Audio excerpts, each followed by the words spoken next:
26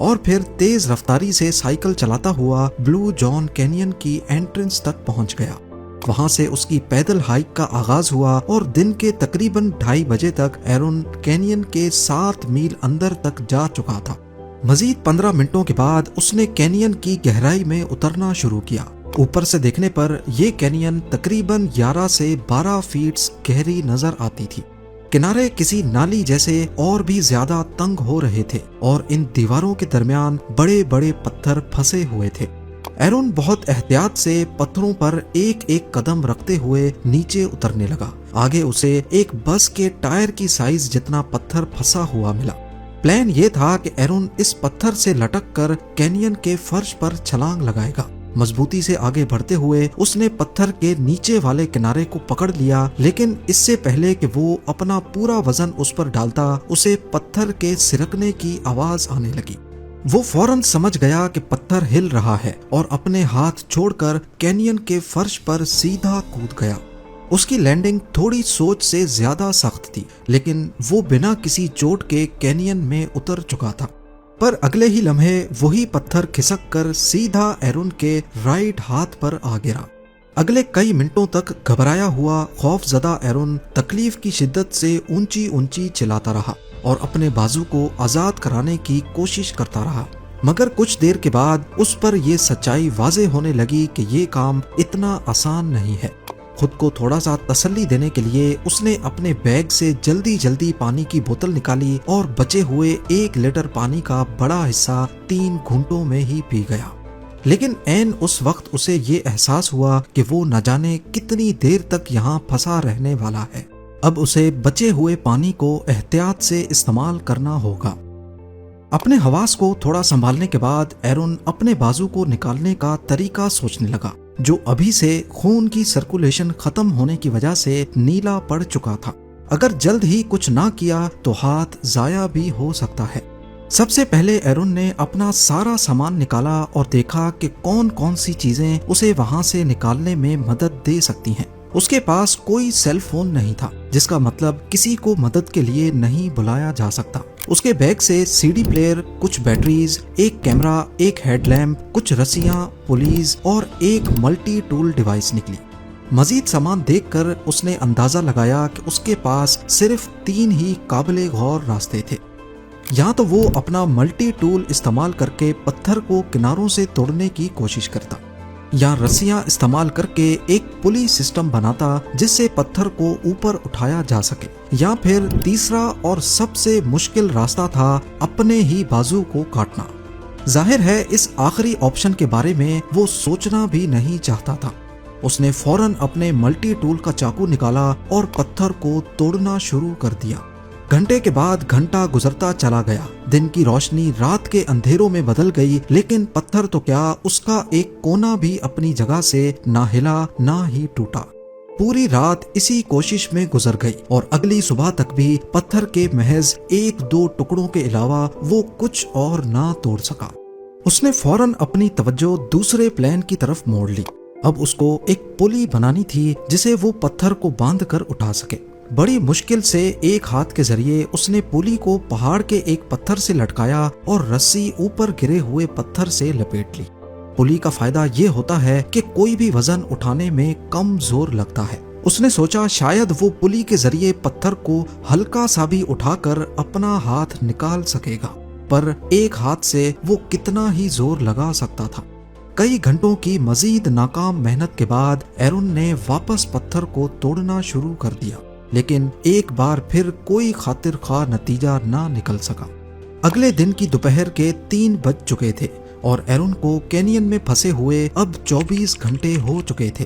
جب اسے اپنی ساری کوششیں ناکام ہوتی ہوئی نظر آئیں تو اس نے کیمرہ اٹھایا اور ایک ویڈیو میسج ریکارڈ کیا۔ یہ سنڈے 3:05 کا وقت ہے۔ مجھے بلو جان کینین میں پھنسے 24 گھنٹے ہو چکے ہیں۔ میرا نام ایرون رولسٹن ہے۔ جس کسی کو بھی یہ ویڈیو ملے وہ برائے مہربانی میرے پیرنٹس تک پہنچا دے۔ ایرون پھر کیمرہ کے سامنے اپنا پتھر کے نیچے کچلا ہوا بازو دکھاتا ہے اور پچھلے 24 گھنٹوں کی اپنی ساری کوششیں بتاتا ہے۔ اس کے بعد وہ اپنی فیملی کو آنسوؤں سے بھری آنکھوں سے گڈ بائے کہتا ہے۔ اگلی صبح وہ بری طرح بھوک، پیاس اور درد سے نڈال تھا۔ آخرکار اس نے اپنے آخری آپشن کے بارے میں سوچنا شروع کر دیا۔ کیا ہو اگر وہ اپنا بازو کاٹ کر پتھر سے الگ کر لے؟ یعنی اس کی حالت اس قدر دردناک تھی کہ وہ موت سے بھاگنے کے لیے اپنا ہاتھ گنوانے کو بھی تیار تھا۔ بازو کاٹنے کا سوچ کر سب سے پہلا خیال جو اس کے دماغ میں آیا وہ تھا بلڈ لاس۔ اس کے ذہن میں آئیڈیا تھا کہ وہ اپنے پانی پینے کے پائپ سے بازو کو باندھ کر خون کی روانی ضرور کم کر سکتا ہے، لیکن اصل رکاوٹ اس کا چاقو تھا جس سے اس کو اپنا ہاتھ کاٹنا تھا۔ ملٹی ٹول کا وہ چھوٹا سا چاقو پہلے ہی گھس چکا تھا جو اس کام کو حد سے زیادہ تکلیف دہ بنا دیتا، بلکہ چاقو سے بازو کی ہڈی کاٹنا بالکل بھی ممکن نہیں تھا۔ اگلی صبح 5 بجے اسے کینین میں پھنسے ہوئے تقریباً 68 آورز ہو چکے تھے۔ بھوک اور پیاس سے ایرون کا جسم اب دھیرے دھیرے ہار مان رہا تھا۔ اس کی بوتل میں پانی کے آخری چند قطرے بھی ختم ہو چکے تھے۔ وہ پچھلے دن سے اپنا یورین اپنی کمر پر باندھے تھرموس بیگ میں جمع کر رہا تھا۔ اب مزید زندہ رہنے کے لیے اسے وہی پینا پڑے گا۔ اس نے دوبارہ کیمرہ اٹھایا اور اپنی فیملی کے لیے کچھ گڈ بائے میسیجز ریکارڈ کیے اور پھر ایک اور بار خود کو موت کے حوالے کر دیا۔ مزید ایک رات اور اگلا پورا دن اسی بے بسی کے عالم میں گزرے۔ کبھی وہ نیم بے ہوشی میں خیالی منظر دیکھتا، کبھی کینین میں پھنسے اپنے گھنٹے گن رہا ہوتا اور کبھی خود کو کوستا کہ وہ یہاں آتے وقت کسی کو بتا کر کیوں نہیں آیا۔ لیکن سب سے زیادہ اذیت تو تب ہوتی جب اس کا گلا مکمل طور پر سوکھ کر شدید درد کرنے لگتا اور پیاس کی شدت میں اسے اپنے یورین سے گھونٹ بھرنا پڑتا۔ ہر بار گھن سے اس کا دل متلانے لگتا، لیکن اس کے جسم میں اب کچھ نہیں بچا تھا جسے وہ الٹی کر سکے۔ 1 مئی کی صبح 9 بجے ایرون کو کینین میں پھنسے ہوئے 120 گھنٹے ہو چکے تھے۔ ابھی تک نہ تو اس کے بازو کے آزاد ہونے کی کوئی امید تھی اور نہ ہی کوئی مدد پہنچنے کی۔ وہ پچھلے 3 دنوں سے زور زور سے چلا رہا تھا کہ کہیں کوئی اس کی آواز سن لے، لیکن اس کینین سے آواز کا باہر نکلنا ناممکن تھا، اور باہر نکل بھی گئی تو ہزاروں اسکوائر کلومیٹر پر پھیلے اس نیشنل پارک میں بھلا کون ہی اس کی آواز سنے گا۔ ہارے ہوئے ایرون نے اپنی آنکھیں ایک بار پھر بند کر لی، لیکن جیسے ہی اسے نیند کا ایک جھونکا آیا، اس نے خواب میں ایک 3 سال کے بچے کو اپنی طرف بڑھتے ہوئے دیکھا۔ ایرون کو پتا تھا کہ یہ اس کا بیٹا ہے۔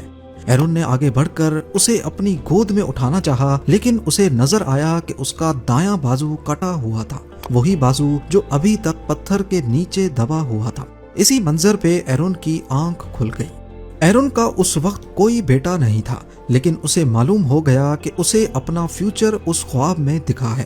شاید یہ اس کے لیے ایک اشارہ تھا کہ وہ ابھی بھی زندہ واپس جا سکتا ہے۔ یہ سوچ کر ایرون کے بے جان جسم میں اچانک جان آ گئی۔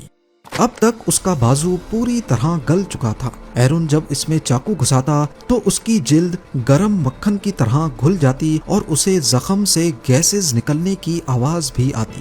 اس کا مطلب تھا کہ اب بازو کا گوشت کاٹنا پہلے سے کافی آسان تھا، لیکن ہڈی ابھی بھی مضبوط تھی۔